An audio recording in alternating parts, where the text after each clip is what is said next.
ഇപ്പോൾ വരുന്ന ഒരു പുതിയ അപ്ഡേറ്റിലേക്കാണ്. ഇപ്പോൾ കരൂർ ദുരന്തത്തിൽ മരിച്ചവരുടെ എണ്ണം 40 ഉയർന്നിരിക്കുന്നു എന്നുള്ളതാണ്. 39 പേരുടെ മരണമാണ് ഇതുവരെ സ്ഥിരീകരിച്ചിരുന്നത്. അതിപ്പോൾ ഔദ്യോഗികമായി സ്ഥിരീകരിക്കുന്നു.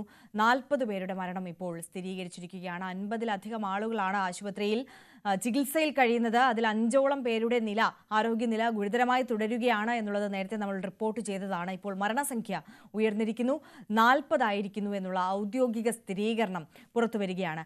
ഇപ്പോൾ നമുക്കൊപ്പം all India Malayali association Chennai പ്രതിനിധി ശ്രീ PN ശ്രീകുമാർ കൂടി ചേരുകയാണ്. ശ്രീ PN ശ്രീകുമാർ, നമുക്കറിയാം തമിഴക രാഷ്ട്രീയത്തെ തിരുത്തിക്കുറിക്കാൻ ഇറങ്ങിയ വ്യക്തിയാണ് സൂപ്പർ സ്റ്റാർ വിജയ്. തന്റെ സൂപ്പർ സ്റ്റാർഡം വോട്ടായി മാറ്റാമെന്നുള്ള വലിയ പ്രതീക്ഷയുണ്ടായിരുന്നു. അദ്ദേഹത്തിന്റെ തുടക്കത്തിലെ ഈ പ്രവർത്തനങ്ങൾ, പൊതുയോഗങ്ങൾ, റാലിയിലൊക്കെ ഉള്ള ആ വലിയ ആൾക്കൂട്ടം അദ്ദേഹത്തിന് വലിയ ആത്മവിശ്വാസം നൽകുന്നുണ്ടായിരുന്നു. മറ്റ് പാർട്ടികൾക്ക് അത് വലിയ ആശങ്കയും ഉണ്ടാകുന്നുണ്ടായിരുന്നു. പക്ഷെ അപ്പോഴാണ് ഈ അപ്രതീക്ഷിതമായ ദുരന്തം.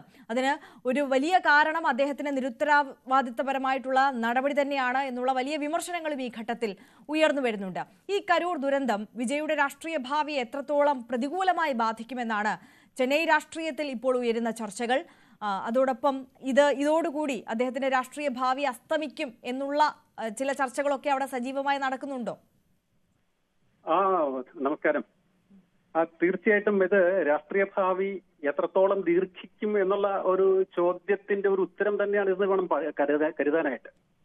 കഴിഞ്ഞ കുറെ കാലമായിട്ട് MGRന്റെ പോലെ കരുണാനിധിയുടെ ഒരു സിനിമാ പശ്ചാത്തലം ഉപയോഗിച്ചുകൊണ്ട് രാഷ്ട്രീയത്തിന്റെ ഉത്തുംഗ ശൃംഗത്തിലെത്താമെന്നുള്ള തമിഴ് സിനിമാ ലോകത്തിന്റെ ഒരു പ്രതീക്ഷ ഏതാണ്ട് രജനീകാന്തിൽ കൂടി അവസാനിച്ചതാണ്. അതിനുശേഷം കമലഹാസൻ ശ്രമിച്ചു, അതും നടന്നില്ല. വിജയ്യുടെ രാഷ്ട്രീയ ഭാവി അടുത്ത നിയമസഭാ തെരഞ്ഞെടുപ്പ് വരെ മാത്രമേ ഉണ്ടാകുമായിരുന്നുള്ളൂ. ഇപ്പൊ ഈ ദുരന്തം കാരണം അതൊരു 6-7 മാസങ്ങൾക്ക് മുമ്പ് അവസാനിച്ചിരിക്കുന്നു എന്ന് വേണം കരുതാനായിട്ട്. വിജയെ സംബന്ധിച്ചുള്ള പറഞ്ഞാൽ ഒട്ടും പക്വതയില്ലാത്ത ഏതാനും വിജയുടെ സിനിമ ഒരു പശ്ചാത്തലം അറിയാമല്ലോ. നമ്മുടെ പച്ചാളം ഭാസിമാർ ഒരു 50 പേരെ വെച്ചാൽ മാത്രമേ അയാളുടെ മുഖത്ത് എന്തെങ്കിലും ഒരു ഭാവം വരുള്ളൂ. അത്തരത്തിലുള്ള ഒരു നടനാണ്. ആ നടനാണ് തമിഴകത്തിന്റെ രാഷ്ട്രീയ നേതൃത്വം ഏറ്റെടുക്കാം എന്നുള്ള ഒരു വലിയ ദുരാഗ്രഹം കൊണ്ട് രാഷ്ട്രീയത്തിലേക്ക് എടുത്തു ചാടിയത്. ഇന്നലത്തെ ഈ സംഭവം കൊണ്ട് തീർച്ചയായിട്ടും അദ്ദേഹത്തിന് ഇനിയും രാഷ്ട്രീയത്തിൽ മുന്നോട്ട് പോകാനുള്ള ഒരു സാധ്യത വളരെ കുറവായിട്ടാണ് കാണുന്നത്. അങ്ങനെ ഒരു ചർച്ച തന്നെയാണ് തമിഴകത്തിന്റെ രാഷ്ട്രീയ മണ്ഡലം. താങ്കളുടെ ഒരു സർക്കിളിലുള്ള തമിഴ് ജനതയൊക്കെ ഈ വിഷയത്തെ എങ്ങനെയാണ് നോക്കിക്കാണുന്നത്? അവരുടെ ഒരു പ്രതികരണമൊക്കെ എങ്ങനെയാണ് വരുന്നത്? പൂർണ്ണമായും വിജയിയെ വിമർശിക്കുന്ന തരത്തിലുള്ള പ്രതികരണങ്ങൾ തന്നെയാണോ?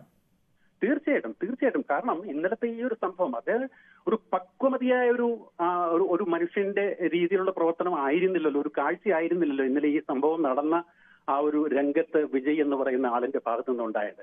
അദ്ദേഹം പിന്നെ ഒരു വലിയ ദുരന്തമുണ്ടാകുമെന്ന് അറിഞ്ഞപ്പോൾ തന്നെ അവിടെ സ്ഥലം വിടുകയാണ് ചെയ്തത്.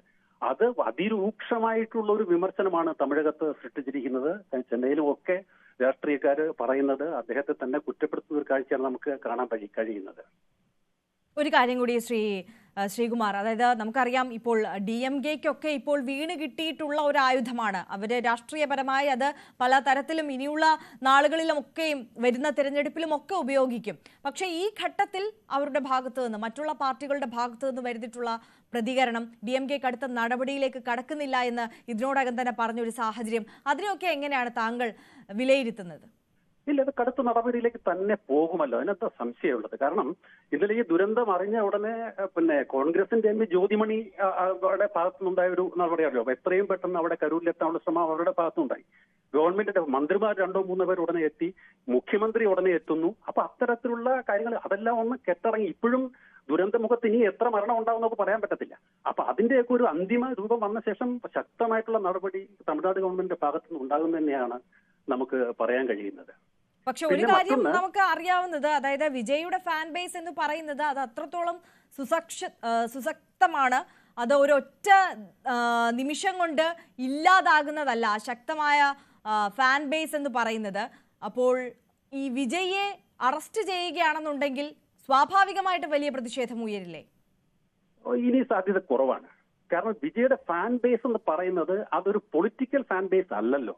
അതൊരു ചലച്ചിത്ര നടനോടുള്ള ഒരു ആരാധന മാത്രമാണ് ഈ വിജയന്റെ പിന്നെ റാലികൾക്കും മറ്റും കൂടുന്നത്. അത് കമലഹാസൻ പറഞ്ഞത് ഒരുപക്ഷെ അക്ഷരാർത്ഥത്തിൽ ശരിയാവാൻ തന്നെയാണ് സാധ്യത.